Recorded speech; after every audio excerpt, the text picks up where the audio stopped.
What were we talking about? I forgot. Your schedule with multiple sports and going basketball, football. Oh yeah, well, we got to go do USA football and the Chicago Bears outreach, and it was that first week of June. Like we got done with school, and then the next week was it the next week? Yeah, we had to go there already for football, and like we didn't do anything for football yet, so that was like the first day. Oh, So we just went there. Now they put them through drills. It was like, hey, go through drills, and then we'll do a 7-on-7. Our offensive coordinator was in Europe for 2 or 3 weeks. He was gone all of June. So I had to do it. And so luckily during the spring, he had already gone through plays. And so I'm the offensive coordinator.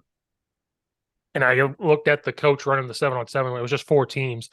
And I said, can I stand on the field with these kids? Because we've done literally nothing. And he was like, yeah. And luckily, I think we went 1-1. We only played 2 games.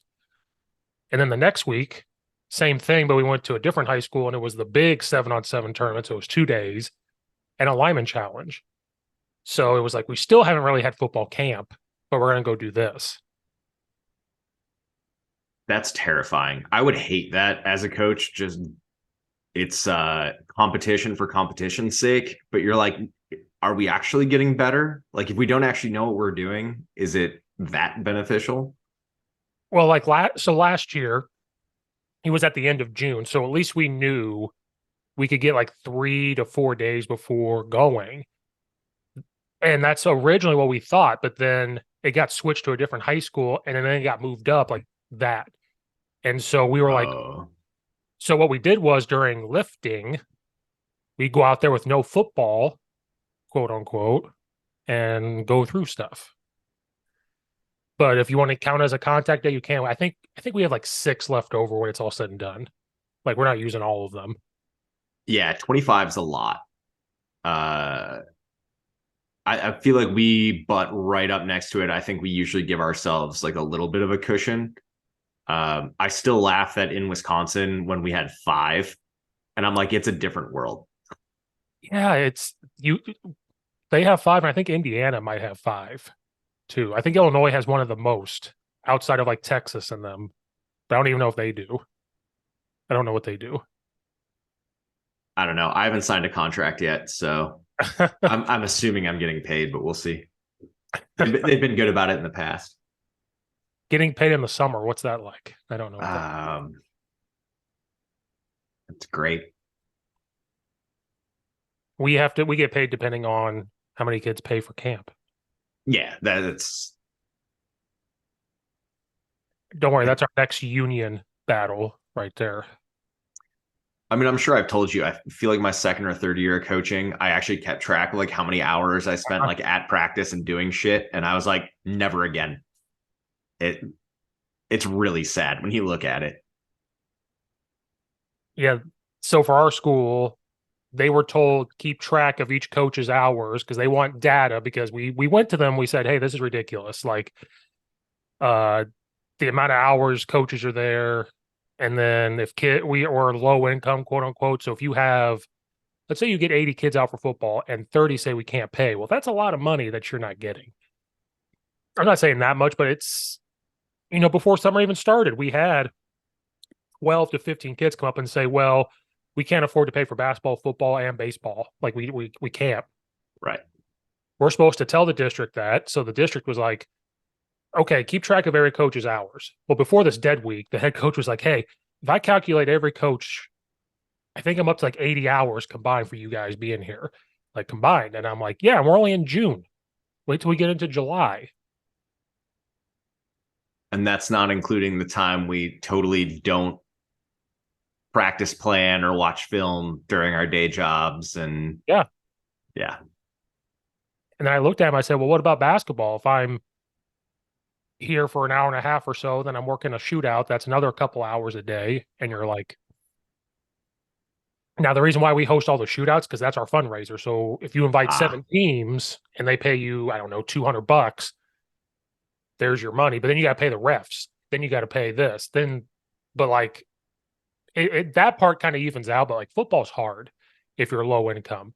because the solution is, why don't we just raise the prices? Well, then if a kid sees this price and the parents are low income, they're like, we ain't paying that, and then they're not even going to show up. Right. And then you don't have a team. Then you don't have a team, or they show up in August when they don't have, because they don't pay to play sports at Addison. They pay nothing. So they'll wait till August and show up. And it's like, oh, you haven't come to lifts, you haven't done this. And especially gas prices, we're like, come on. Like, we had a coach leave because he couldn't afford the gas and the childcare all summer. Yeah. So I don't know what getting paid we get paid in the summer, but it's not equal to what we should. It's like we get paid like $30 a day, maybe. Like if you did that. Oh God, I doubt we get that.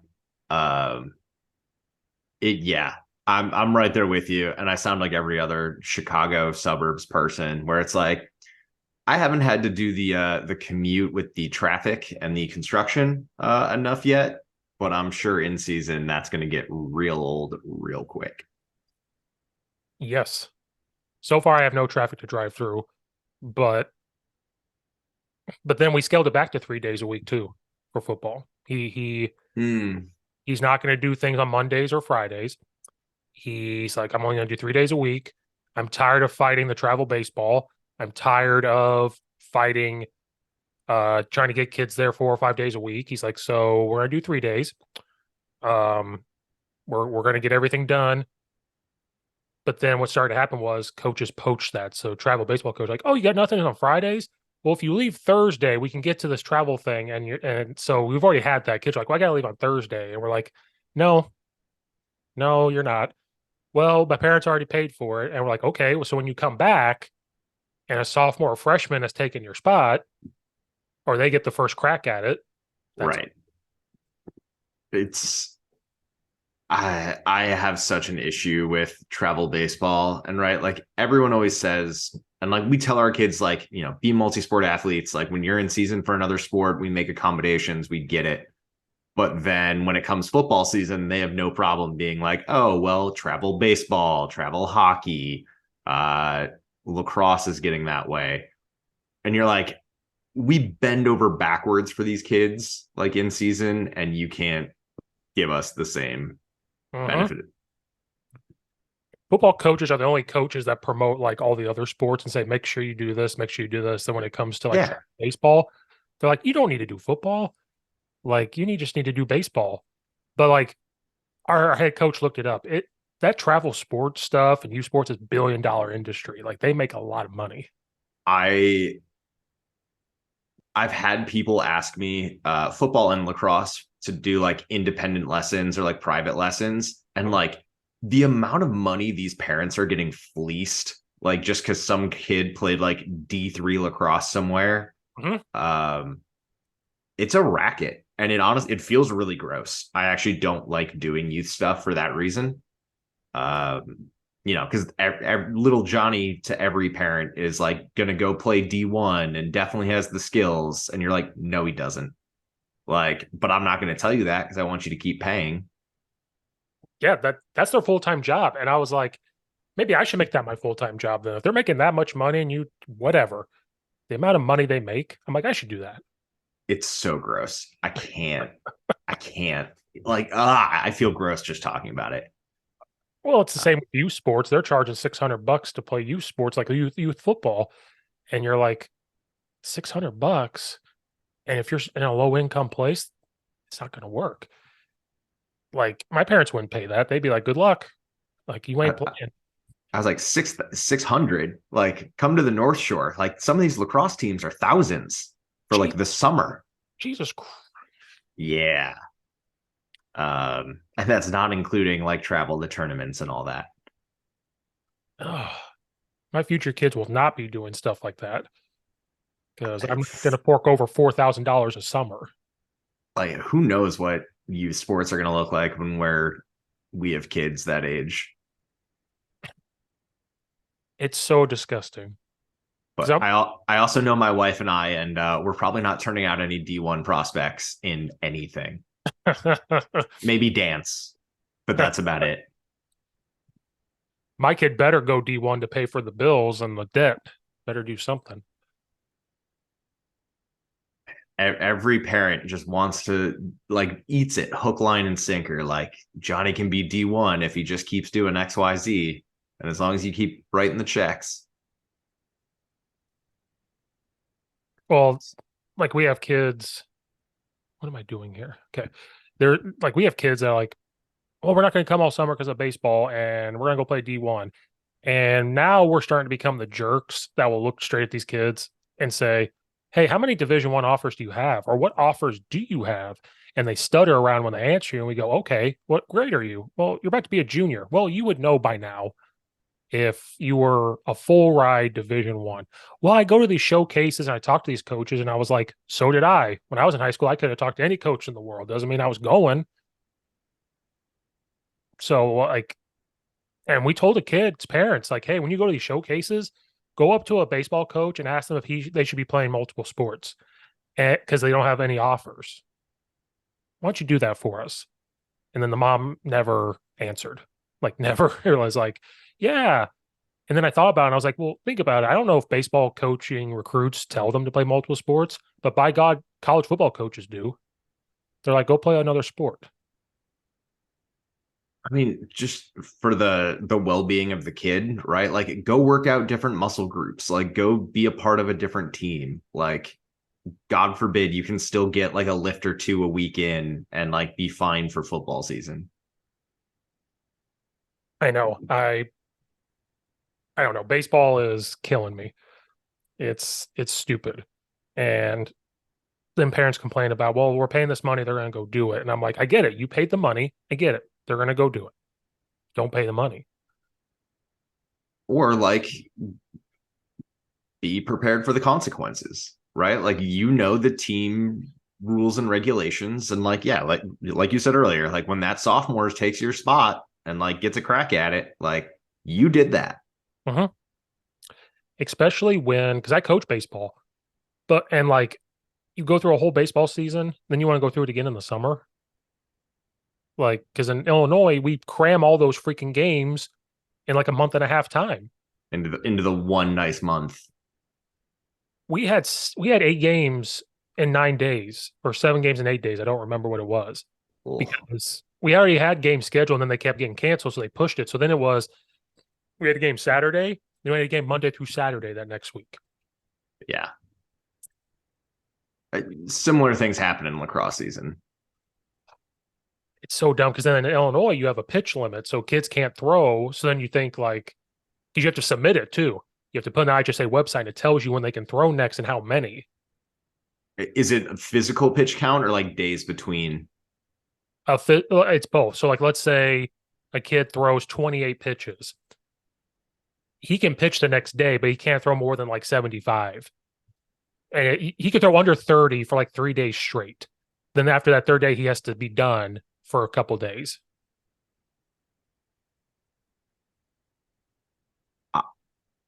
I had no idea this was a thing. I'm like processing it. Yeah, like Um, the as, varsity. Go ahead. so I was gonna say, so like I'm sure it's a player safety, like player health Uh-huh. thing, right? Is it like science based? Like, is it like something that as a coach, you're like, yeah, that's right. I probably shouldn't have my kid pitch every day. I think that's where the IHSA came from because in the summer in travel ball, there is none. And I think that's kind of where it stems from. Oh, Because like last year on my freshman B baseball team, I had 3 kids already with Tommy John surgery before they got to high school. wow. And 2 of them were mentally okay. One of them, when he got to 55 pitches, he would start to freak out because he'd start to get like mentally, he was like, well, I threw my arm out when I was in 7th or 8th grade. Because in summer baseball, you could throw 90 pitches. Then the next day they go, hey, go throw another 90. Like there is, I don't know if there's like a real pitch count, but that happens. That happens. They'll throw 100 pitches. Then the next day, maybe throw 40. So then the kids come back to football. And if they play quarterback, they're like, well, my arm hurts. And we're like, well, what'd you do? Well, I went to travel baseball. I threw this game and this game. Well, no wonder why your arm hurts. Then your ass should have been in here getting iced, 4 hours ago. Yeah. So like, oh, I can't throw today. Or I can't bench today. That was the best part. I can't bench today. My Mm. arm hurts. Or like, oh, we got to throw today. Well, I can't bench. And I said, well, you ain't going to throw till you bench. So Ugh, that's rough. it's dumb. So Yeah. like, so it's stressful during the baseball season to keep up with the pitch count because you have to plan it. Like, if I want this kid to pitch this day, he can only pitch this much. But in the grand scheme of things, I don't want the kid to throw their arm out, so I'm actually Right. okay with it. Like the first thing I say to a pitcher every time they come off, "How's your arm? How's your arm?" The moment it's sore, you got to tell me so I can get you out. But like travel baseball coaches, I don't know if they do that. I think they just throw them. And actually, Probably. parents were like, "Hey, we respect that you and the other coach are like worried about their arms," and we told them like, it's because of summer baseball. Like it's because of that that we have to keep track of this. And some parents get a little frustrated if a kid's hot because you can't throw in high school. They can't throw more than like 95.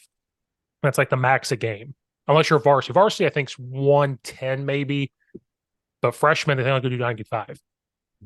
I had a pitcher that was hot. I wanted to complete the game. He got to 95 and I had to pull him because if the other coach found out, he can report it and be like, whatever. A parent did get a little frustrated and the kid had to tell him, hey, there's a pitch limit. And then the parent thought about it and they're like, oh, okay, I get it. So, And did you say it was freshman B? mhm. Like no one's giving out trophies or scholarships for a perfect, freshman B game. Um, like you said, it's about the kid's arm. Right. Now, did I want him to complete the game and get it? Yeah. Absolutely. But when he got to 90, he got to 85 and I went out there and I was like, hey, you're at 85. How do you feel? I can pull you right now. And he goes, no, at least let me get to 95. I can do it. Let's try. He got to 95, pulled him, and he was fine. The kid wasn't mad. He was like, I get it. That's the rules, you know? And I keep telling him, like, I have the well being for your arm. Knowing those three kids the year before I had Tommy John surgery freaked me out. I'm like, what? Like, and because some are getting it on their own just to make their arm stronger. Like, that's a thing. I'll never pretend to understand baseball. Um, I wouldn't put my body through that. And again, is that going to be the difference between going D1 and D3? No, Yeah. I know plenty of baseball players and I coach plenty of them. I'm going to focus on baseball summer, then come back for baseball because I'm going to these showcases. And then what happens is they go play D3 or community college, which is great. That's fantastic. But you could have done that anyway. Right. You could have done that anyway. I know kids that went to community college and then transferred to Division 3. And I'm like, you could have done that anyway. It's sad when you're like, in 5 years, 10 years, you'll look back on this and realize it was a really dumb decision. Yeah. And like, I can only tell you that so many times, but you're going to come to that conclusion eventually. That's where I'm at right now is in coaching. Now I'm at a point where I look at the kids. If you don't want to show up and do these things, you don't want to do what's being asked, I'm not going to get that mad anymore. I'm not, yeah, if we lose a game, yeah, I'm out there with you losing, but I'm not the one on the field getting my butt kicked. Yeah, we'll take the blame, obviously. But like, if you don't want to lose on the field, you got to do these things. I'm at that point. My heart rate's not going to go up high this year. I'm like, you know what? You guys are going to get limited reps. I'm not going to kill you. And if you don't want to win, then tell me. I straight up told him, I was like, tell me you don't want to win and you don't want to do these things. And it makes my job easier because then I know what not to make you do. That's where I'm at. I mean, it is early July. We'll see how long you stick to that. Well, it was close when we did our first inside run period. Now, I wasn't like yelling at the players. I was just yelling in general or like coaching loudly. But There's a difference. There is a difference. But it wasn't like me getting on them. It was just kind of like, hey, I told you. Hey, I told you. If you're not going to block the linebacker, this is what's going to happen. And you're going to look dumb. If a parent came and watched, I'd probably be fired. I'm like, every day. I'm not the one looking like an idiot out there, guys. And I'm not saying the word idiot. No, there's a couple other words around that. Luckily, we have a great set of managers this year, and it makes me have to check my language and my tone every now and then. to at least not come off as a huge prick. Yeah. The players now, like the older players, know what I'm about. So if I'm yelling that stuff, they rub off their shoulders. It's the young kids. They all get big eyed and they're like, "Who's this crazy guy yelling?" Especially when I had my first O line meeting and I had the young kids in there with the older guys. I'm like, "We're gonna watch this practice. We're gonna watch the drills." And I told the young kids, I was like, "Guys, I'm gonna be truthful. I'm gonna be a jerk.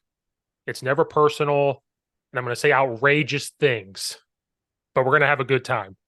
And so, like, one of the older players was really high, and I was like, I don't remember what I said. I was like, "You're higher than Snoop Dogg right now. Like, what are you doing right now?" Or like, "Are you trying to dance with him? This ain't your prom date. Like, at least, or are you nervous? Don't be nervous like on prom night when you have the girl and the kid." I don't know. I say outrageous things, and the kids look at me like, "This guy's crazy."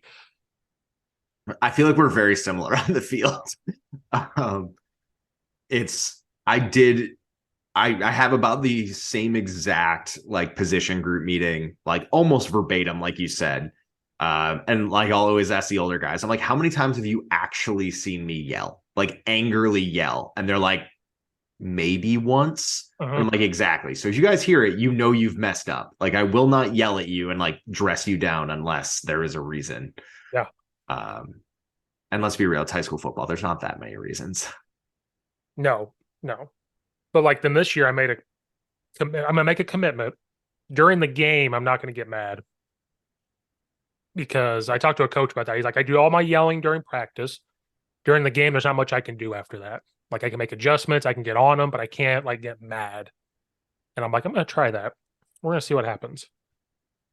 Uh, I I coach lacrosse with a guy who is like that, and like at practice, you can hear him 2 practice fields away, just dressing down like his players, and all like you said, young kids get wide eyed. They're like, man, like he must be so mean. I'm like, he's one of the coolest guys ever, and like during games, he is cool as a cucumber. Just he's like, I do my yelling at practice. You guys get the point. You understand what's expected, and games is just like I'm along for the ride. Mm-hmm. I'm gonna try that this year. I don't know, like I said, I don't know how long I will go or how far I'll get, but I'm gonna try it until someone pisses me off. And I'm not gonna yell at the refs this year. That's my other thing too. So I'm not gonna. That takes a lot. It's hard. I've had to bite my tongue. I won't do it unless it's outrageous. Like it has to be. I might make comments. Like I'll make comments, but I'm not like last year. There was a time where I actually yelled and I was getting on the ref because it was always the other side's ref outruled ours. Like, I understand if it happens once, but it happened like 4 or 5 times in a row. So I start yelling at the main guy, like, "How are you letting this guy like?" And then all of a sudden, there was this blatant block in the back. That ref looked at us, pulled out his flag, looked at us, and then put it back. And I yelled, I was like, "You son of a bitch!" And he was like, "What'd you say?" And I was like, "You know what I said." Like they made like that. I'll do. Yeah. And again, in the back of your mind, you're like, it's not going to change the call. No. But like, if you can get those little like quips in and it's just like, hey, next time, like maybe you throw the flag or like you're watching something. Mm-hmm. It's good a little bit as long as you don't press it too much. Mm-hmm. That's gonna be my goal this year is to not get to that point. I'll make comments, but then we had college. I think I told you we had college refs one game. Mm. They were gonna go to Indiana or Purdue the next day or that weekend. It was a Thursday game, so they were gonna go on Saturday. I think. I don't know why we had them, but we did. And so the old trick I have is I'm gonna talk shit about the refs into my headset, and I I I pulled that and the guy turned around and he goes, "I ain't putting up with it." And it was just the first time. And I actually didn't say anything. I was just like, "This guy's lining up off sides." And I'm actually talking. And he was like, "I ain't putting up with it." And I said, "What?" And he goes, "I know what you're doing. I know exactly what you're doing." And I'm like, "Oh, this is a college ref and you're sensitive." yeah, they've heard it all. But that's why I was like, "You're too sensitive for this college. Like, if you're too sensitive, I thought you were a college ref." Imagine like Jim Harbaugh or Brent Bielema yelling at you and you can't handle me talking into the headset right now. Man, I refs are just another world. And like I get it. There's a shortage. It's not a glamorous job. Yeah. All the best things. I hope everyone goes and becomes an official. But I'm also in the box. So when I'm yelling at them, I'm like yelling out a window very publicly. That's why I can't be in the box. I tried it when I was an OC. I tried it and I can't do it. I need to be able to move around and yell at people. So how is the team looking this year? Well, the strength will be the O line, even though they're not very big, because I have every single one coming back that started. And then we have a couple that didn't start that rotated in, so that'll be our strength, even though they're not very big. They're not big at all. Our senior quarterback's not going to play football now because of what we were talking about earlier. I had a feeling. So we are now looking to figure out a quarterback situation. We have some kids that were in summer school in June, so we haven't seen them yet. So we're going to see them for the first time in July. Our schedule is set up to where maybe we can make some type of run. So that's kind of what we're looking at. But we still have kids that haven't shown up yet. Of course. Consistently. If we have everybody show up and we do what we're supposed to do, we could be 5-4, 6-3 realistically if we do what we're supposed to do. But that's when we had our quarterback. So now we're looking at a guy that's a junior that played quarterback in JV, but was our starting safety on varsity. So we don't know how that's going to look. Another kid has stepped up as a junior, and he's like our slot receiver. And he goes, I'll play quarterback if you need me to. And then we got 2 sophomore quarterbacks. And so we're kind of like, what the hell are we going to do now? And we're going to have to change our offense up, I think, because of that. Because the quarterback we would have had as a senior, we could have been a spread, quote unquote, and do what we need to do. Now we got these other guys. We're like, oh, maybe we got to go pistol and go 21 personnel stuff and go All back. right. That's what the head coach was talking to me about. So that's all I've been doing this dead week is looking at pistol stuff. And he's texting me. He's like, yeah, we need to do it. And I'm like, well, I'm not the OC though. But yeah, maybe. Are you looking more like coastal stuff, or what's your base that you're hoping or looking at, I should say? Well, he kept making comments about doing triple option. And I looked at some of the coaches and I said, who here has coached triple option? And they haven't. And I said, well, that's what I was like, I have. And so I said, if you do it, we got to start it now. Like, yeah, you're behind if you're going to do it. Well, that's why I told him, I was like, we're already behind. If you're thinking about doing any sort, like if you're just going to dabble in it, we're far behind. And we had already put in like inside zone, wide zone. I'm putting in duo. And so he's like, maybe we won't do triple option. Maybe we'll just do whatever.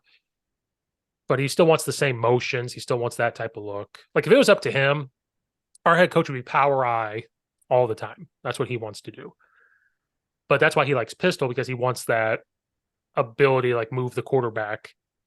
So I don't know. If it did, it looked like a coastal thing, kind of, but we're going to be like a zone. But I don't know. I might walk in there next week and he says option. We got to do option. And then what's going to happen is I'm going to have to coach quarterbacks. Yeah, you can't really make that jump and then have someone coach the quarterback who's never done it. Our OC does coach quarterbacks. And I think he would be able to do it, but I'd have to like go down there and then like who does the O line and and I don't know. I don't know what we're gonna do. Our OC likes sidecar. I actually like going out of a pistol. I actually like the downhill action. I like motioning him out. I like the orbit motion stuff. I like all that. I'm going back to old school. I've been looking at it. I'm like, I like this stuff. I'm going back. Your guys' offense is now feeding into my brain. And I'm like, I like this. I'm going back to what, because we were a power eye in high school. So that's why like I understand what option is from under center. So it's like, if you need a pistol stuff, I got you. Like, we'll figure it out. I mean, it won't be true midline and all that just because you have a pistol. It's really hard. But you can still do some things though. Yeah. But we're going to be young at the quarterback spot. So I'm like, how many options do you give him? Do you just read the 5 technique instead of reading that 1 or whatever and putting him in that situation? always give him an out if he's young. Like we're gonna try to figure that out. Is it just gonna be hand the ball off? Is it gonna be every run play has double slants on one side, and if he doesn't like it, just hand the ball off? I don't know. We got to figure that out now. I But mean, make sure that kid's a dude, right? As long as the defense has to account for him, like in their run fits, that's where the magic comes, right? If they're like, if he's a statue back there, and they're like, well, we're not really worried about him keeping it. Uh, that's the biggest thing that's going to stop you. well, that's the thing. I guarantee we're going to walk in and we're going to make the decision of we're going to have to run it more because we were only going to put in about 4 run plays. I said I don't want to do more than 4 coming in. Now that we're in the situation, it may be more. We may have to commit to that, which is okay. Um, and we also lost one of our best players in basketball. He tore his MCL, so he won't be back to October. He was a freshman last year that started for us. He might be able to come back in October, but that's if we're lucky, which sucks because this kid is the perfect like wing orbit guy to give the ball to because he's just gonna run hard, put his shoulder down, and go. And so it's like, well, what time of year to maybe go pistol and mess with that stuff when we don't have him? Yeah, it's tough. I did creep on your schedule, and I was like, "Oh, you're coming up to my neck of the woods, week 1," Oh, and man. then yeah, and then realized I'd be coaching the same Yeah. night. Uh-huh. Yeah, and then we go to then North Chicago comes to us. That's way up north. I think they run options. So that's going to be fun. We never played them before, but we got rid of Glenbard West, which was nice. We don't have to play them anymore. Because they were your like big crossover for a while, right? Yes, and you should have heard all the community when we got them off the schedule. Oh, they're off the schedule. Maybe my kid will come back and play football. That was kind of the thing. Yeah, I get it. Well, we weren't going to argue. We were like, oh yeah, bring them back. We'll take. I think when we went to the 7-on-7, like the first one, I think we brought 60 kids with us, so that was pretty nice. Wow. I think it was 50 or 60. Now that includes some freshmen, but it wasn't a lot. But then I asked, I was like, what's the history of Addison? Like, have you guys had a lot of football players in the past? And they told us, I talked to the old coach before. He was like, in 2014 was one of their best teams. He's like, at that point in time, we only had like 35, 40 varsity players, even then. So he's like, if you guys get 35 to 40 varsity players, you're still being average for the school. And I was like, okay. And his dad was the coach like a long time ago. And he's like, it was the same thing. They went to a state title game. He's like, same thing. So if you're doing that, that's pretty average. But then it comes down to who are you playing? So playing Glenbard West, who has 70 football players on their varsity team, who go Division 1 is not going to help you. Or playing Lions Township, that's not going to help. Like their offensive tackle just signed with U of I. So it's like, Yeah. that's what you're dealing with. Yeah. It's yeah, I mean that's the world we live in. And hopefully you don't have too many of those on the schedule. Because you guys should be pretty good, right? I every year, right? Like I try not to get too excited and I try not to get too down because nothing counts until like you put pads on and go full Right. go. Right. And you're like, we could be good. Mm-hmm. We could be really good. Or like we've got some inexperience in places. We're breaking in a new quarterback, talented, but I don't know. Like we had a phenomenal senior class that graduated and replacing those guys both on the field, and the biggest thing that I've noticed is just like leadership. You know, our stud D-back who is going to go play linebacker at Fordham. I keep telling the guys, I'm like, this isn't WWE. Like mid-game, they're not going to play Vinny's music and have him run down the tunnel to come save you guys, right? Like someone's got to figure it out. Right. Funny. We'll get there. We have the potential to get there, but our schedule is brutal. Oh yeah, that's what we were talking about before. Because that Catholic League, yeah, We play 2 Catholic League teams as non-cons, so we play a 9-game Catholic League schedule. fuck. And we got bumped up 2 divisions within the Catholic League, which by the bylaws isn't supposed to happen. Um, so yeah, we are at the second level, which we shouldn't be, but we'll see how it goes. We'll blame IC for that probably because they complained a lot. It's absolutely their fault. However, like if we could have been like the number 1 in the lower division versus the number 4 in the upper division, and you're like, you look at the crossovers and you're like, like maybe like yeah, 6 of one, half dozen of another, how it would turn out, but yeah, we missed Loyola or Carmel. I was gonna say I'm looking at your schedule right now. This is brutal. They put it on max preps. Yeah. You got to play Brother Rice and Marist and Nazareth back to back to back. Holy Yeah. God Yeah. Almighty! Yeah. Rice is our highest level crossover. Yeah, but then to turn to because Marist played Lombard West, and that's the film we had of them last year, and Lombard West beat them by 2. Yeah, they're now our division. I I can't even remember. Like they've messed with this schedule so many times. St. Pat's. I don't know if they're. I don't know anything about them. They beat us last year, and I'm still upset about it. They shouldn't have. They got us week 1. We kind of like sleptwalked into it, and we'll see. It'll be a good game. And then Niles Notre Dame is always up and down. Just kind of, We knocked them out of the playoffs last year. okay. That's by Main East, I think. I think we drive by there to get to Yeah. They're like on the same street. In your last 3, you should. Marian Catholic, St. Viator. JCA is no slouch. That's true. We played St. Viator in baseball. We this is the point in the podcast where I get myself in trouble by opening my mouth. We have done camp, like our last 3 days of camp. We went up to St. Norbert with St. Viator the last couple of years. And the whole thing started before we were like in the same conference and played each other.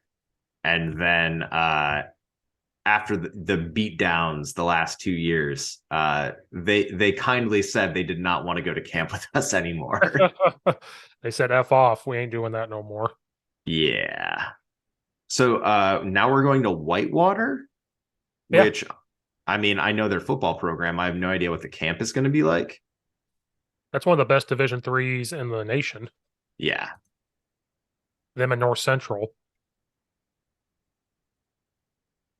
Yeah. So I mean, I'm sure Whitewater's great. It's a closer drive for us. But, there is some, if you're a coach responsible for kids like in another state, like it's kind of nice to like have an idea of like what the campus is like where food is, like the general schedule. So it's just going to be a lot of like, oh, I have to learn all this again. Yeah. I'm sure Whitewater will be good hosts. They'll probably help out a lot just because I hear they have great facilities. And like I said, it's one of the best in the nation. It's fantastic up there. Never been there, but that's what I hear. I haven't been to like the stadium but I've been like in Whitewater once. I think I stopped at a brewery. Yeah, I've never been there. We thought about doing something like that, but we don't feel like it. It's a lot. Luckily, our head coach is a pro at planning those logistics. So, well, we were going to. I forget why we're not. I think because of the schedule. I think we just this summer we couldn't figure it out. We do want to go somewhere. Coaches might. We got to go to Northwestern last year and watch a practice. I think we're doing that again this year. They bring you on the field and you could just stand there and watch drills the whole time. So we have a kid who's going to be walking on as a kicker at Northwestern. Okay. And well, when you guys go, or like we could set it up because Evanston's like 10 miles or like 10 minutes away. Mm-hmm. But he's like, yeah, coach, you should come like anytime. I was like, most of the time you're doing football, I'm also doing football, Yep. but I'm sure we could probably figure it out. I think last year we went during that mandatory dead week. Yeah, like first week of August. I think that's when we went because our strength coach um, worked with their strength coach for like a year and a half. So he's our way in. He just emails them and like, hey, can they come watch? Yeah, sure. And we went. They give you a badge thing. Got to go sit on. I got to go in the offensive line room meeting and sit there and watch them do their thing. Then you walk out with them, and then Fitzgerald hands you a practice schedule. Like, here's the practice schedule. Here's what we're doing. Blah blah blah, and like goes through it. And then you just walk around. You're free to do whatever you want. Walk wherever you want. That's awesome. And you have to go back inside and look at the weight room. And then he had to do a media thing. So he did the media thing. He turned around. He goes, all right, let's get our FNSs inside. Like Fitzgerald's awesome. The way he talks, it's awesome. I've seen him at a clinic. I haven't interacted with him like personally. The best was they screwed up their time. So like there was a period we're supposed to be not inside run yet, but it was something else. And they skipped a section and started to run towards inside run. And everybody was confused. And he goes, he started freaking out. Look at the fucking schedule, you dumbasses. Like, blah, blah, blah. What do we pay you for to be here? You're college coaches. Now he was laughing at it as he was going through it, but it was the best. And I'm like, I'm an Illinois fan. Should I even be here? Like, am I allowed here? Illinois' one true team, the Northwestern Wildcats. Hey, Illinois beat him 2 years in a row. I guess they call it Chicago's Big Ten team, not Illinois' Big Ten team. Chicago's Big Ten team. Illinois won 2 years in a row, so I can leave that. But I did. I'm out there and I'm like, I look at our head coach. I'm like, I'm not supposed to be here. And he's like, why? I was like, I'm an Illinois fan. I'm not supposed to be here. In the grand scheme of things. I was like, just don't tell Fitzgerald that I'm an Illinois fan and we'll be okay. They don't give you the plays. They don't give you their plays. Now in the meeting room, you're seeing it. Right. But I'm going to tell you why. I've never felt so dumb until I sat in that O-line room. And I've sat in college meetings before, but that one, for some reason, I felt stupid. How quickly he was going through stuff and the words they were using, all this terminology. But then I realized we're at Northwestern and these kids' GPAs and ACTs are just through the roof. Yeah. There's not a lot of slackers in those meeting rooms. No, there's not. And I realized that afterwards because I went in and asked the other coaches. I was like, what was your meeting room like? Because I felt stupid. And our OC goes, no, I went to the quarterback room and the amount, like how quickly they look at film and they've got to get it in their mind and the words. He was like, oh my God. And he played college football and he's like, oh my God, like what they're doing is crazy. And I was like, okay, good. I'm not the only one that's sitting here like I'm stupid. I mean, if I'm going to a practice or a clinic, like I want to be the dumbest one in the room because that means I'm actually like learning something or there's something like worth learning. Yeah, if I'm in a clinic and I'm the smartest one in the room, probably not good. Well, I'm sitting there and I kind of want to write stuff down that they're doing, but how fast they went through it because they were already in like full pads when we showed up. And just all the technique. And I'm like, oh my God. Like, but then you watch their drills and how easy the drills are. And I'm like, wow, you guys are smarter than me because I try to come up with these complex drills. You're like, like they did a drill for double teams. They have their two O linemen already fit up on the D lineman. Then they put another D lineman pushing on the back of the D lineman. So they're getting forced to push like even more weight. And I'm like, oh, that's brilliant. And he goes, yeah, it only lasts like 3 seconds. He's like, are they going to move them? No. He's like, of course not. He goes, but we only do it for like 3 seconds and we're done. Yeah, but you learn what that feels like and like how much effort you have to put in to get that 3 second stand up. And then the guy pushing on the back eventually will go one way or the other, and that's like the linebacker because they don't want to touch the linebacker unless they can touch them, and because they're like zone blocking. Yeah, I got you. And they already start fit. So the first time they do, he's just pushing. You're learning that. Then the next time they do it, then he just picks one way or the other. But then how quickly they go through drills, how efficient it was, and I'm like, that's what we have to do. But then I thought about, I was like, well, they have guys filming. You watched all the GAs or like the managers, they're filming for them. But at Northwestern, they've got the poles up and the ends everywhere just filming. So the people filming are sitting in this box and they just click the buttons and it's just filming right there. Man, I it is a small miracle. Like we have a like scaffolding on wheels. And it's like, all Uh, right, like, if we know, like, send them to water, like, all right, we need to get the scaffolding. We need on this yard line, centered on this. Like, as a coach, you have it's almost the secondary practice plan of like, okay, I need to make sure the film is like in place. right. Otherwise, my head coach will lose his shit. Um, because, yeah, we spend a lot of time watching practice film. Well, when I was at Lombard East, we got to use the drone, Yeah. and the drone's the best film.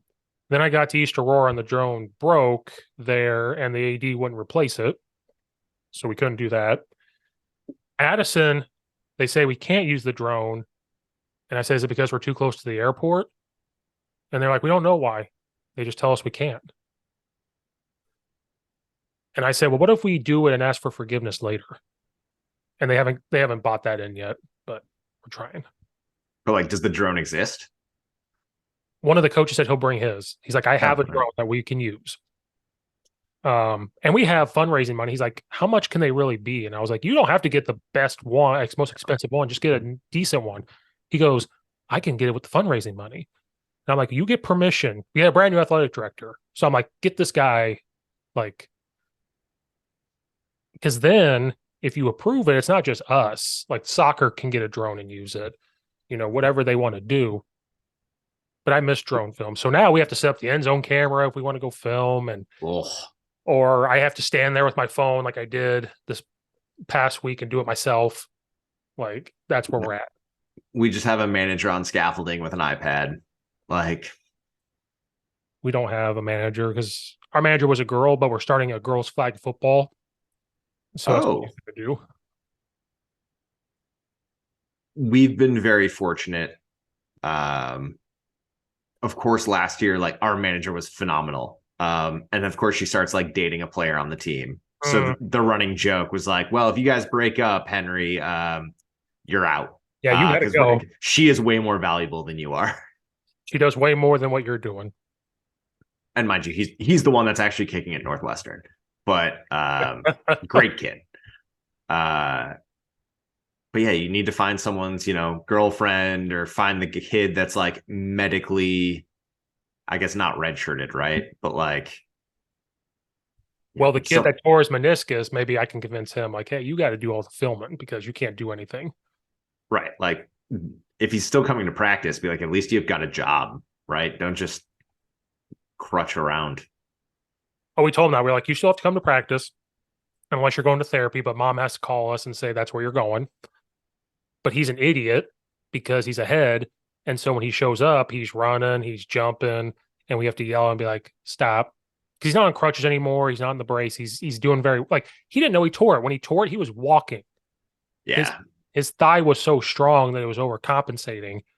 And so when mom took him to the doctor, I even looked at mom and I said, oh, he's fine. He'll be fine. And they call later. No, he tore something. And I was like, oh shit. I just looked at mom and said he was fine. But he was walking fine. But yeah, he'll jump. He'll be playing catch and jump, and we have to yell at him like, I swear to God, if you tear it again, you're going to be in more trouble. And he's like, but I feel good. I feel good. I'm like, we don't care. we had a kid that tore an ACL last year in camp. Spends all, get surgery, spends all year rehabbing, comes out and tears it again. I think. I haven't heard the final diagnosis, but like you said, it's the same thing. Like, trying to do more, like, I feel good, and it's like, no, like, doctors have degrees for a reason. Like, don't rush it back. We're still a month and a half plus from game one. That's what I told this kid. I told him, I was like, hey, I'm not smart when it comes to that stuff, but I know that you're not supposed to be doing that because we know for a fact it's 9 to 10 month recovery, which puts you in about October. Oh, but I can still play, right? And I was like, don't expect to play. Like, like he wants to play so bad. And he's a sophomore. So we're like, guess listen, it sucks. You're gonna lose your sophomore year because you were poised to have a big year after your freshman year of playing varsity football. You still have 2 years. Like you don't have you'll be fine. Yeah, it's hard to tell a 15-year-old kid. Yeah, especially if we do make the playoffs. And he's like, well, I can play in the playoff game, right? And I was like, don't expect to play at all because I'm the jerk that has to tell him, like, don't expect to play at all.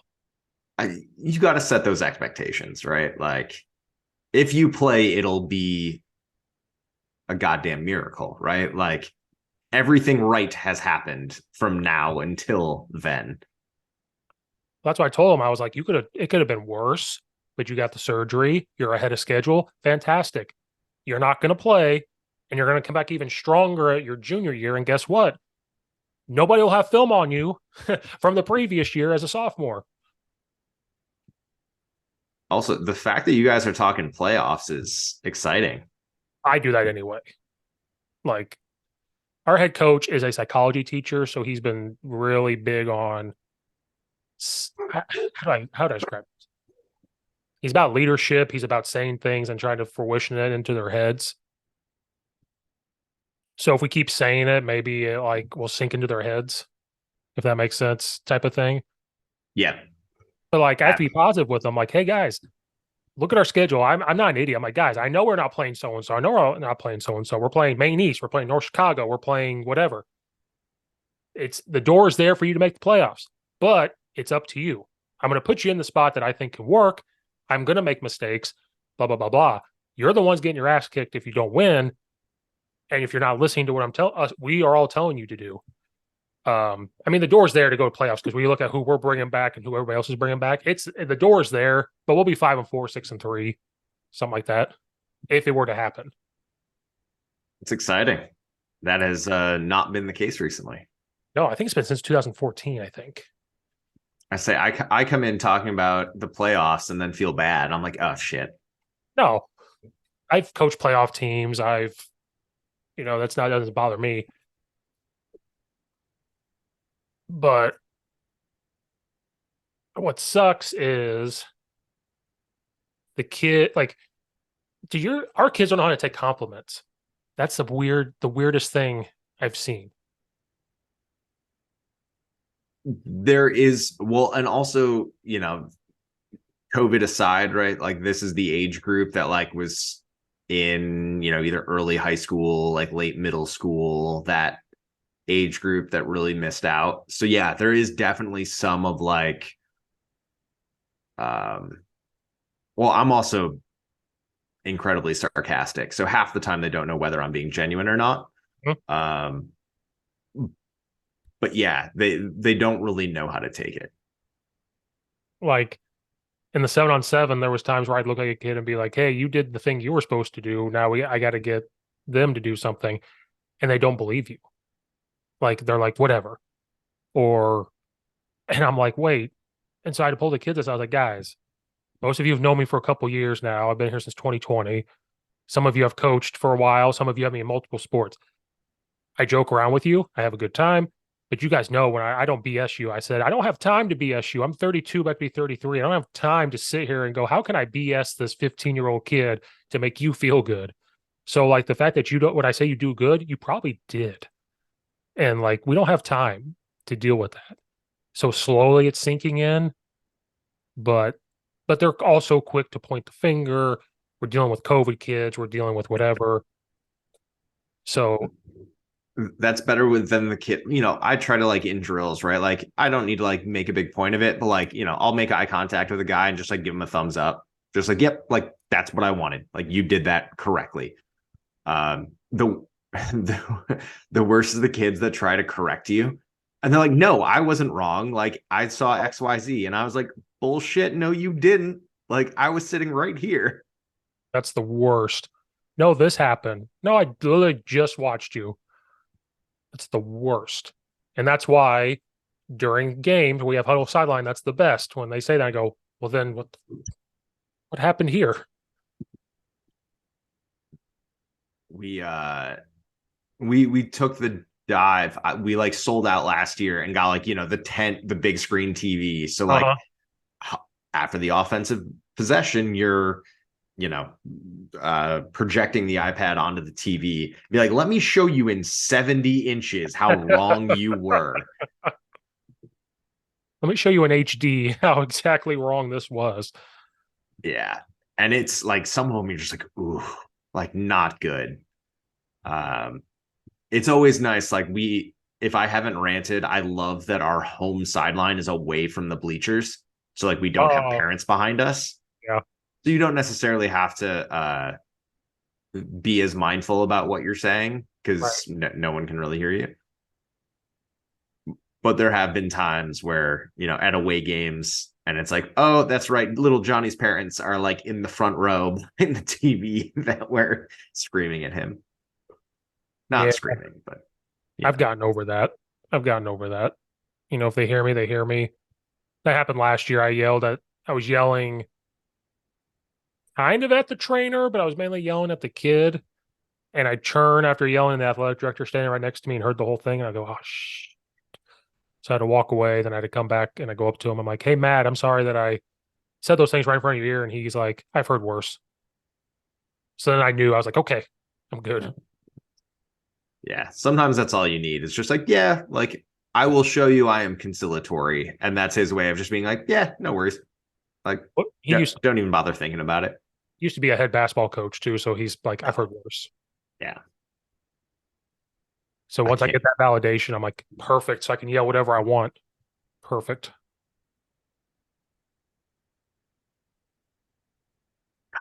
I'm staring at the date and I'm like, man, it's still early July. We've got like 4 weeks of camp, maybe. I was like, I don't know if we're ready. Like now that I'm thinking about it, I'm like, man, if we had to play a game today, I don't know if I feel good about it. Oh no, like so for us, it's interesting because we come back the 11th. The 11th that Tuesdays are because we're only going 3 days a week. The 11th is a normal camp day. The 12th, Matia Valley, we go to them for a joint practice. It's right down the street from me.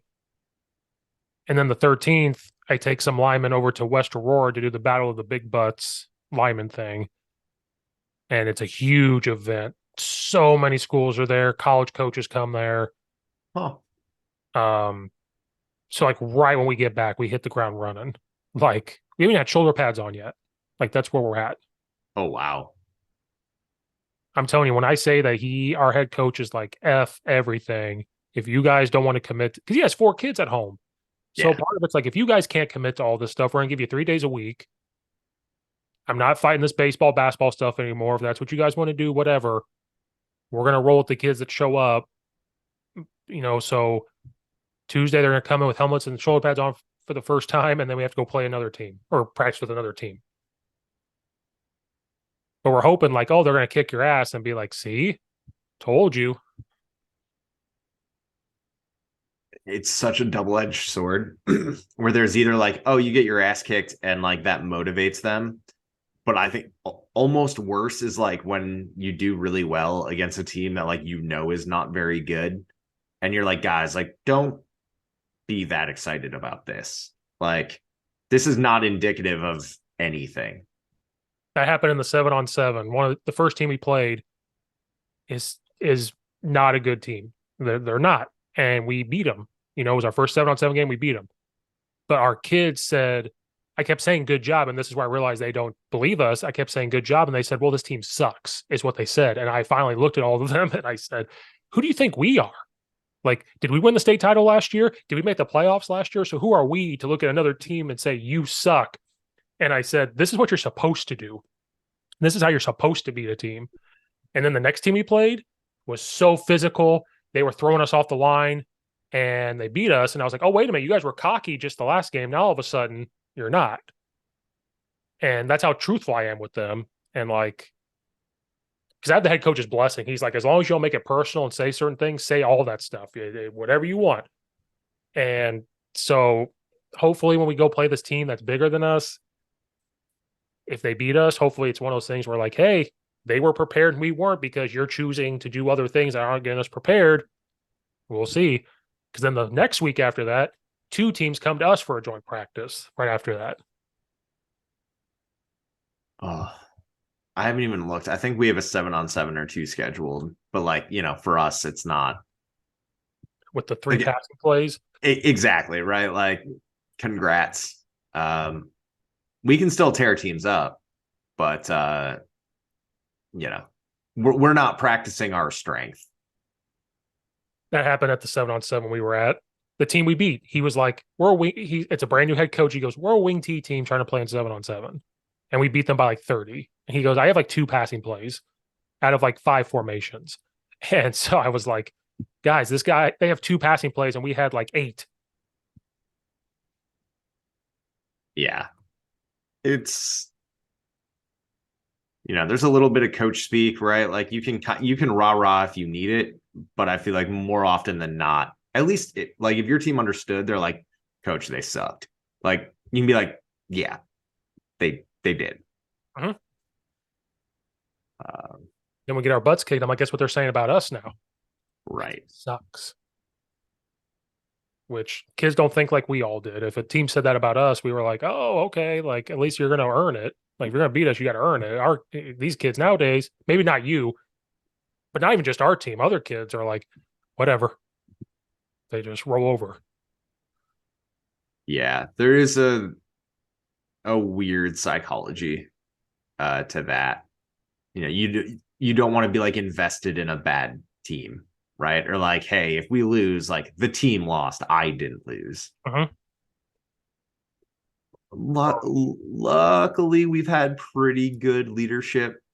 You deal with a few kids that are like, they just not everyone is going to care as much as you do as a coach.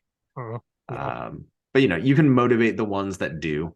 And hopefully you get that uh team leadership to a point where like the team is being team led or like player led versus coach led. Yeah, it's slowly getting there. It's just frustrating because like as coaches, you want it there quicker. Like get there. Always. It's getting there. Like what the stuff I'm complaining about was literally June 8th. Like June 8th, I'm complaining about things that happened. And it's getting better. But now they've given a week off. I'm curious to see what happens when we come back. But they needed it. They needed this week off. So we're like, screw it, have the whole week off. Yeah, I'm looking at my schedule. It's not crazy. I do have a ton of podcasts scheduled. It's always good. 3 tomorrow, 2 Saturday, 1 Monday, 1 Tuesday. I'm supposed to have 3 today, but somebody moved it to Saturday. You always inspire me that I need to be doing more. I've been sitting on a video I've been meaning to record for 6 or 8 months. And just between life and everything else, it hasn't happened. And I haven't had the motivation to do it.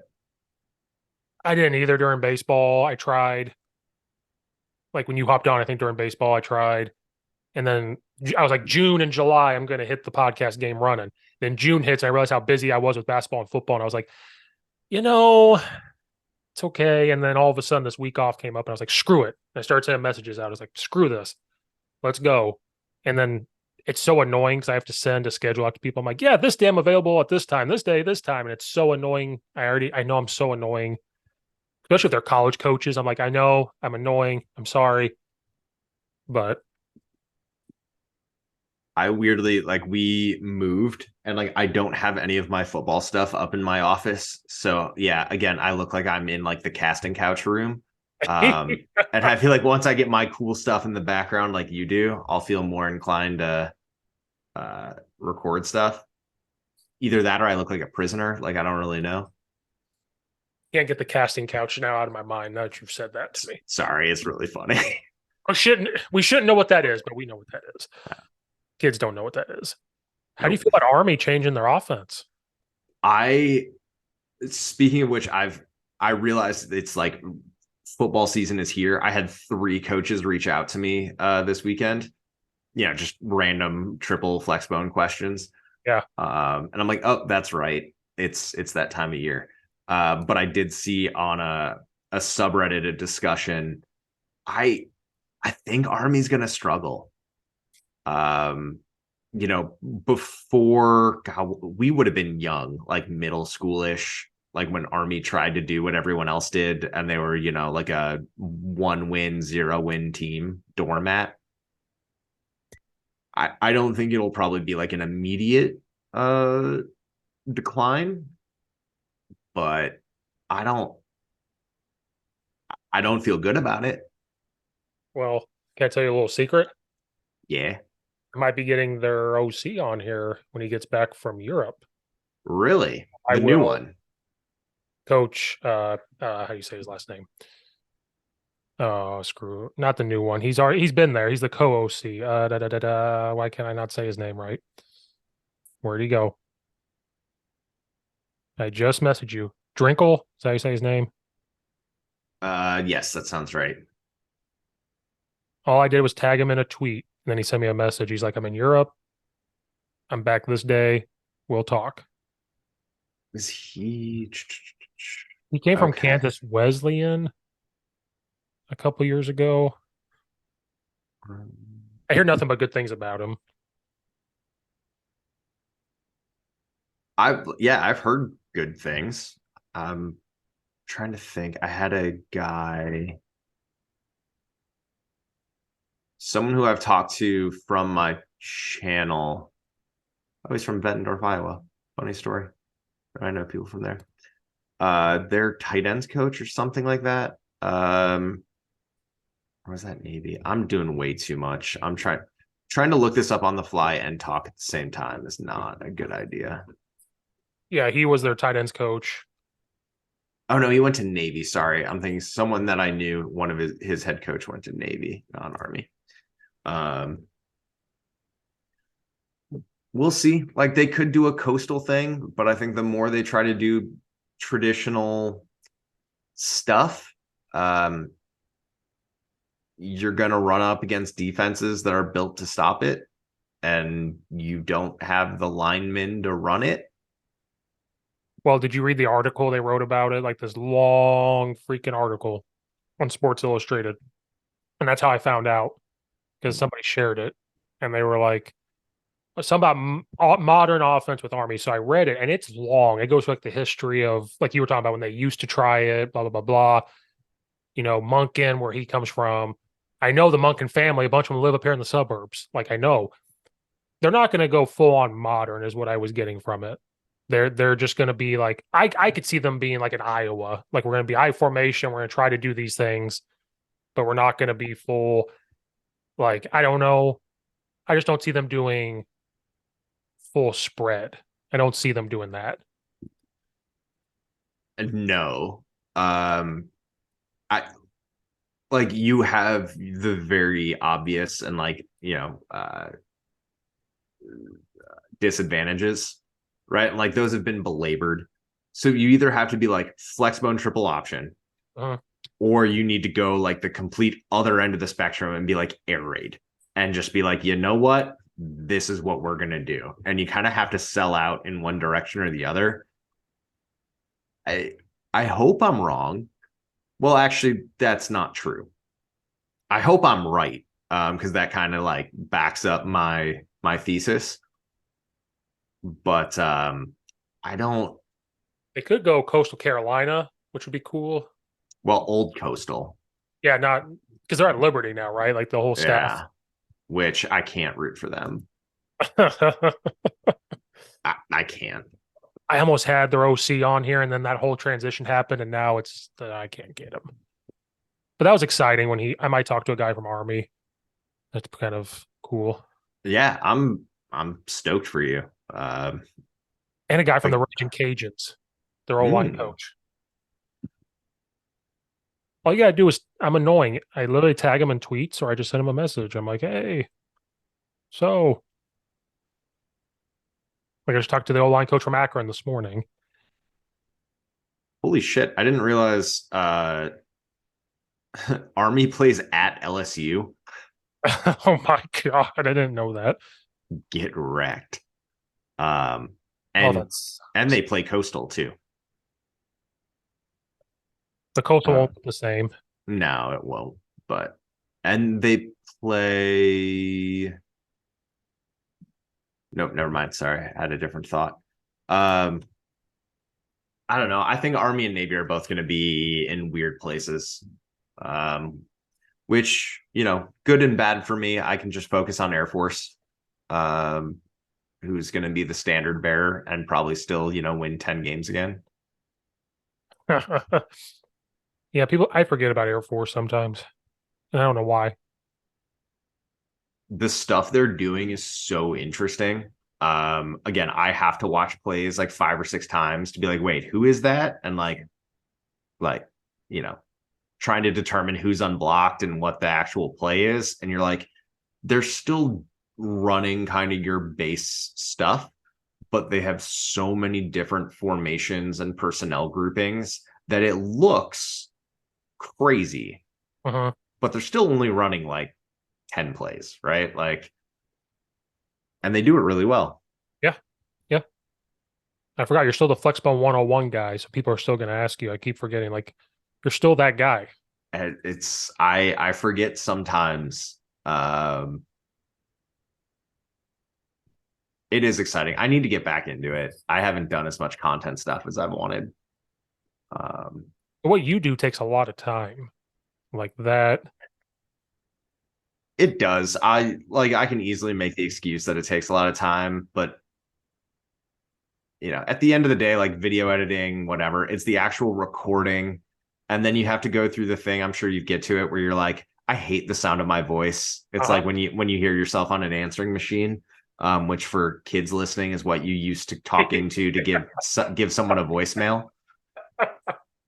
Um, It had a tape recorder in there. You had to record it. They don't know. yeah, it was. I don't know. I have a weird thing with like inspiration. Like sometimes I'll just like sit down and have a beer and be like, all right, I can pump out 3 videos and then go like 3 months where like that inspiration doesn't strike. Um, Well, like, I'm hoping to get back into it. so I've been trying to do the YouTube short clips because that helps views on YouTube a lot, actually. Okay. But they can only be a minute on YouTube short. It's only a minute. And you can only upload it off your phone. So I have to edit it on my computer, email it to myself, and then put it on my phone. Oh, like no, it's that's too much work. See, at least like TikTok, it can be like 10 minutes. Or like if you want to have a 5 minute video, just put it on YouTube. But when you do that, it's just a normal video. Right. So it doesn't get found as quickly as like a YouTube short. Like the first one of the YouTube shorts I did was about like Guardians of the Galaxy. Within like the hour, it had 1.5, like 1,500 views. Dion was hot. Like anytime I put something about Deion Sanders, that got the most. And those, It still will. and I know the O line coach there. He was at Kent State last year. I almost had him on here. Now that he's Oh, at Colorado, I keep texting him. I'm like, hey, what's going on? Doesn't answer. I'm like, oh, you probably can't. he went with the head coach, right? Who's now the OC? Because Sean Lewis is from the suburbs here. He's from Oak Lawn. Yeah. But then the offensive line coach has a retirement home in Illinois. I don't know why it's in Illinois. I want to ask him why, but I think it's in Southern Illinois. I think he likes the woods. I think he likes all that. I could see that. Um, where was I going with this? COVID brain. I forgot. I still blame COVID brain on everything. Yeah, we've got a few more years, I think. Well, I had it twice, so I'm just blaming Oof. it. I had it when it was hot, and then I didn't know I had it the next time. Man, the content creation game, like people email all the time. Like I still get comments on videos that I put out like 8 years ago. Oh And yeah, they'll be like, you idiot, you tagged something wrong. I'm like, of course I did. I was like a 25-year-old slapdick. Like I didn't know what I was doing. I just kind of started. I hate that. Like people have to comment on everything. Like they can't just send you a message and say, "Hey, you tagged this. Should it be this?" Like have a conversation. I hate that. I cannot stand it. There was one that I had like the name of the school wrong. Jesus Christ. But it was I can't remember exactly, but like I I know exactly how it happened, right? Like you copy and paste like titles or whatever, and I Yep. called it like Tulane State or something like that. And someone really nicely was like, I think it's just Tulane. And I'm like, you're totally right. I can't believe no one said that in 8 years.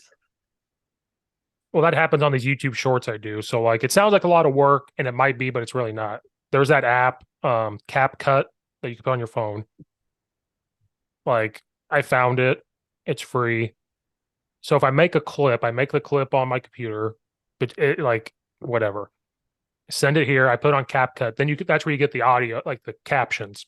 Mm. But the thing is, it will put the wrong words in sometimes. If it sounds a certain way, it's gonna put the wrong word. Now I don't go and read every fucking caption for that minute. I just upload it. Oh, People will comment and say this word makes no sense, or they'll talk about it. I'm like, are you my listening bad. to it? Well, I'm like, listen to it then and don't fucking read it. Like, I'm just doing it to get effect. Like the captions is to get effect and like get your eyes to look at the video because it's color. Like, but going Because back you'll to your, watch it for 1.3 seconds longer. and they're not all a minute. Some are 30-second clips. And so now this is where I'm at. Like sometimes when they comment, I just comment back, "Who are you?" Like as soon as they do something, like, "Who are you?" I would love. I actually had someone email me to talk about Harding, who's a big Flexbone team, and they're like, "Yeah, their stuff's on YouTube, and like I could help you like tag plays." And I need to get back to him and be like, "Yeah, like if that's a real offer, like I'll absolutely do that. Like that takes like 75% of my work off of me, right? Like I could turn those around really quick." Yeah, but that's why I hate doing my own stuff because I have to go back and watch it, and I hate listening to myself. Oh, it's awful, and it's never as good as I want it to be. And God forbid, like, you're doing YouTube shorts. Like, if I had someone to just like follow me around to film me, like maybe, but I can't. Like, if I'm at practice, like maybe I'll take a photo, but more often than not, because if you say you are a photographer as a student, they just like let you on the field. So we had like 8 student photographers last year. I think this year I'm going to slip one some money and just be like, get one good photo of me a game. Like, that's all I need. Just one. Well, it's funny you say that because another thing the head coach was talking about was we need a more social media presence because we realize that's a big thing. But he doesn't want to do it because he doesn't know how to do it. But so we use Remind. Remind's how we communicate with the kids. He's making like pictures to send to them or whatever, but that's all he knows how to do. And I was like, you know more than I do. Like, I don't know how to do that. So I started to mess with it. So the people running the social media pages weren't doing it. So this summer I said, screw it. Give me the logins for Twitter. Give me the login for Instagram. And then I told the head coach, I was like, I'm making a group for Facebook. So I've been doing it all summer for all 3. So all the pictures that get posted about Addison Trail football is from me. And I'm starting to hate it. I liked it at first because I was like, this is cool. Defense is going on. I can walk around and do this. I don't coach defense. And now I'm like, wait a minute. Now I'm responsible for every single day posting something about camp. And I got to make sure. And then I looked at him. I said, where's my social media stipend at? Because this is ridiculous. So we honestly I talked about like having to replace seniors. Our biggest loss is probably our social media guy. He did stats, he did all of our media, he did not graphics, and like ran our accounts, right? So when it says like, oh, happy Veterans Day, right, from St. Ignatius football, like he just did it. And like he had his own calendar and whatever. We were like, you have our complete trust until you lose it. Uh-huh. And he was awesome. And he actually got he was smart. He's going to Michigan and already has a position with the football team working with their like social media and recruiting. Nice. And I'm like, my man. Some tickets. Yeah, well, obviously. But I mean, he was that good at it. Uh-huh. It was, and he's doing updates like mid game while like running the scoreboard, and you're like, dude, I don't know how you do this, but I have to find someone to do that this year. Yeah, that's me now. Except I looked at him and I said, I'm not going to do it during mid game because I'm obviously freaking coaching. That's not going to be. You're good. I'm still here. Oh, I was like, that's not going to be me. So during the 7-on-7 at the end of the game, I had to be like, Trailblazers beat whoever, so and so, and I would forget. It'd be almost starting the next game. Like, oh, wait a minute, I got to update this. That's when I started to freak out about. I'm like, God damn it! Like I forgot. But no, but like I don't know. Parents love it. The kids love it. Now it's funny when they see me walk around, they want to get a quick pose, like, oh, he's gonna take a picture and put it on. Like, God, Be like, just no, I'm a football coach first. I have to do this shit extra.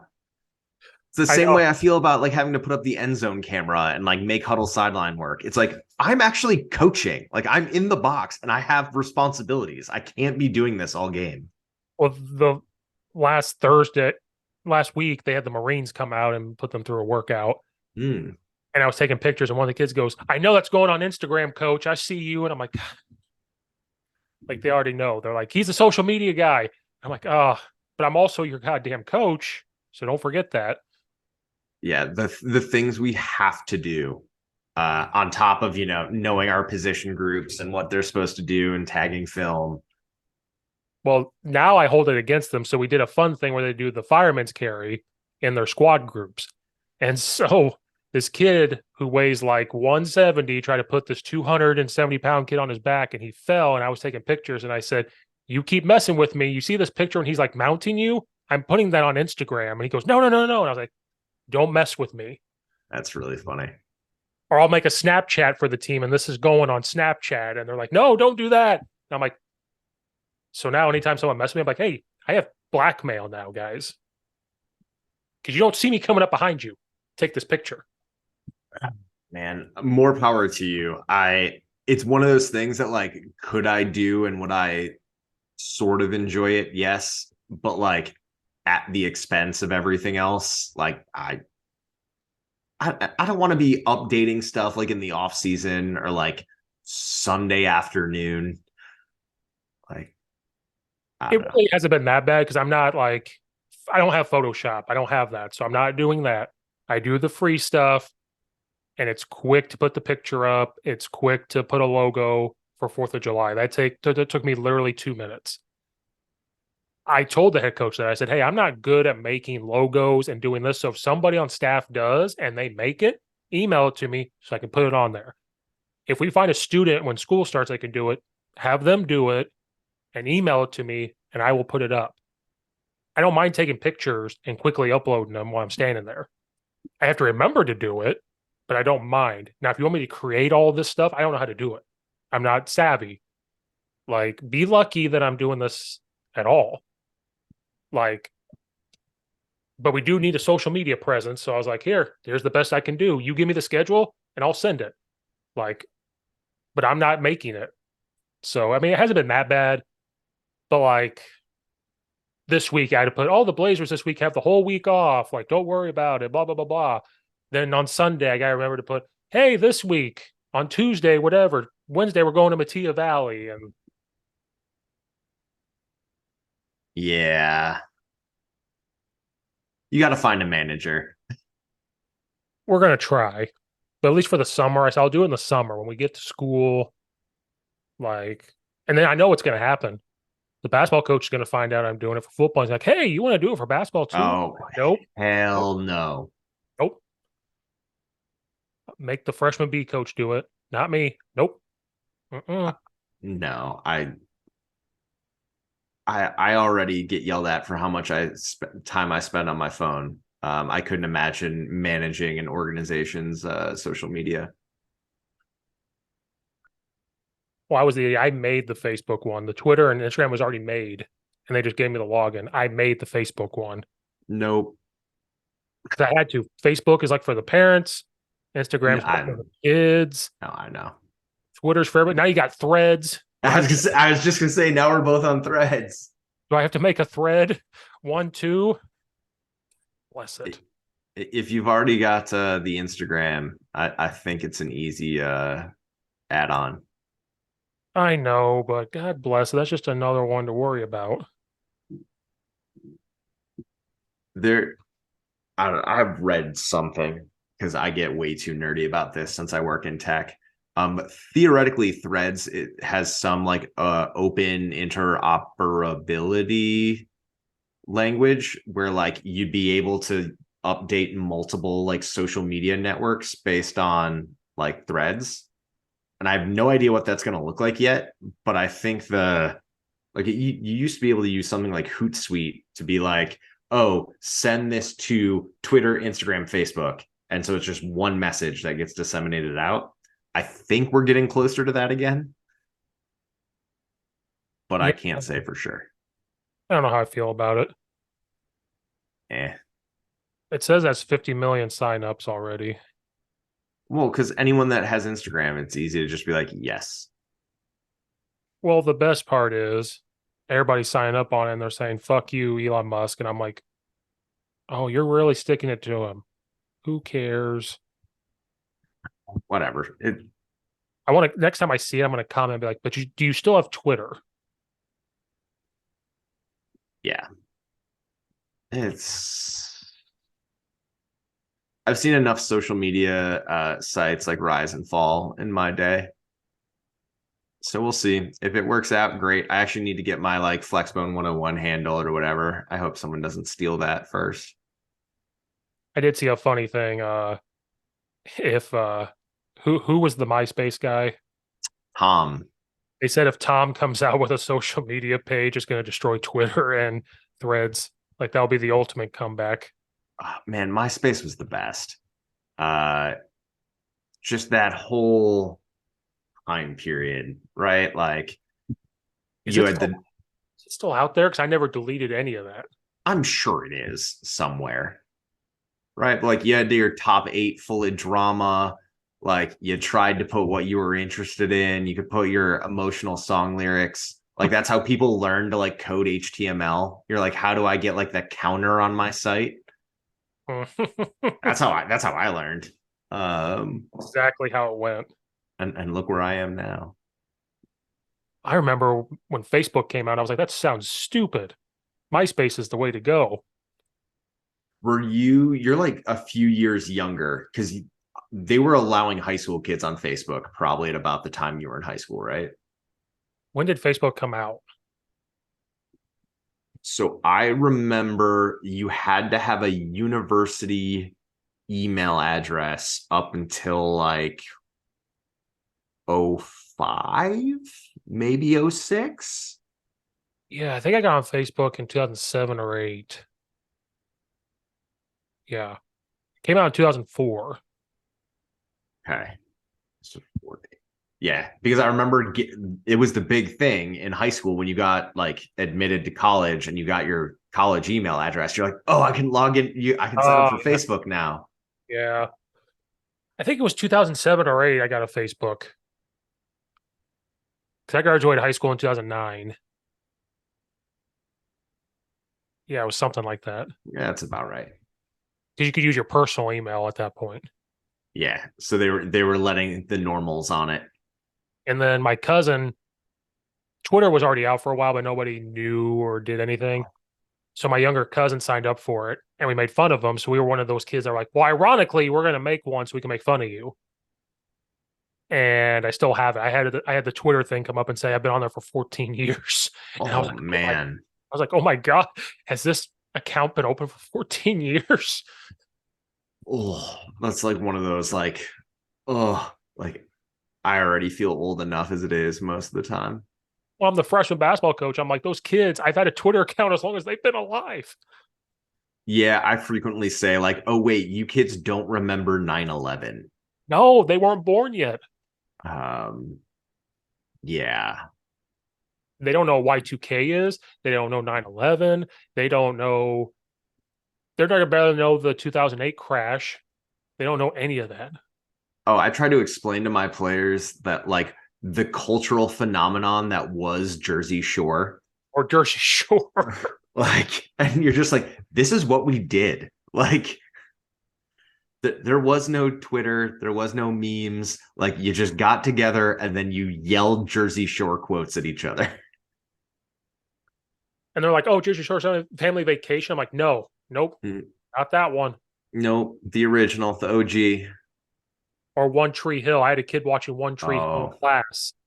And they looked at me and they were like, this is your show, right? You were a young kid. And I was like, oh, Chad Michael Murray, baby. I'm like, I wait, still hear that Gavin DeGraw song, and that's the only thing I think about. I was like, what are you watching One Tree Hill for? I like watching old stuff. And I was like, oh, Oh, I was like, thanks, you ass. oh, Lord. That's rough. I have to tell them about Breaking Bad. I'm like, you guys know what Breaking Bad is? Oh, that's bad. Now they do because it's a good show. So they found it. I'm like, I was in high school, I think. When did it come out? I think. Uh, it was one of those ones that it was like on AMC, so no one actually watched the first couple seasons live. It wasn't Yeah. until it like picked up. Oh, yeah. It came out January 20th, 2008 is when it came out. Yeah. Yeah, I was in college. That's about right. Oh, I was a junior in high school. That's right. My dad watched it. He was the only one that watched it when it came out. Mm. And I was like, this is dumb. A teacher making meth. And then it got to like season 2 or 3. I was like, oh, okay. Well, it was great because about that time I started driving a Pontiac Aztec, like the same color, like driving across the country. I'm like, oh man, this isn't a great look. He bought that because of Breaking Bad. That's what they're thinking. No, it was a hand me down, but I loved that car. I will forever love that car. And it was hideously ugly, and I loved it. Now you just got me thinking about Jersey Shore stuff now. I'm thinking in the back of my head, like, that's what you do. Man, it's a rabbit hole. There was some Reddit thread on that like Abercrombie paid the situation like $10,000 to not wear their clothes on TV. Yeah. Yeah. I forgot about that too. There was Abercrombie, Hollister guys. You don't know what that is. You don't know what A mall is. Have you a been to a mall- mall recently? me? Yes. Terrifying. They feel like zombie apocalypse movies, and they've just become kind of like overgrown, and people like walk their dogs, and there's just like children roaming around, and you're like, but none of the stores are actually open. And you're like, what is this? They don't know what that is. Do they know what affliction shirts are? Like, do they remember those? Oh, I don't know if they know what those are. no, that's going to be a deep cut. There was that phase. That was when UFC became big, and all of a sudden you were wearing it was Jersey Shore where you had like the necklaces and all that stuff. And then when UFC started to get big, like the original fighters, when I actually watched, then you wore all that. You had your affliction and your tap out. Yep. Oh, the tap out ones. Holy shit. What wasn't my genre, but I do remember. I think I had one. But even when I got into college, UFC was still big and that's when people were wearing them, like 2008, 9. That's when it was like you saw it everywhere. Everywhere. Yeah, because it was cool. It was the first time it was like got into the mainstream. Or Doc Martens. I remember those. Mhm. I don't even know if those are a thing anymore. I have no idea. Because that was the thing. You had to cut your jeans and wear Doc Martens. That was the thing. Oh man, this has been a great run down memory lane. I forget how we got here, but it was probably my fault, so I'm sorry for that. I don't remember either. You said Jersey Shore. Now I'm thinking of Jersey Shore. That was probably it. Uh, we've been going for a while. I do think I gotta head out though. Again, we didn't talk scheme, but that's okay. I didn't talk scheme this morning either. One like let's we'll do it again soon and actually do scheme. Do people that listen to your podcast actually want scheme, or do they just want to listen to us ramble about like the good old days? I don't care about what they want. Okay. I would love to do scheme. Maybe it'll entice me to release more shit. Let's do that. We'll pick a day, do scheme, and then we'll make a decision at the end. Do you feel rejuvenated enough to get back to Flexbone 101? But then what will happen is you'll start football season. You're like, well, I can't do it now. It's too late. It's like once you're busy, like I get in that flow state, and like I'd rather be constantly busy than have to like pick it up when I'm not busy. If that makes sense. That's true. But also, if you guys need to go pistol option, I might need to just give you like a crash course to give your OC. You might. You might. We'll use that. We'll use that as an excuse. Yes. Yes. Because I have my own stuff. but it's probably wrong. Eh. But it's okay. All right. Well, I am very much looking forward to that. I think that'll be fun. Perfect. Well, thanks for coming back for another Joe Rogan type.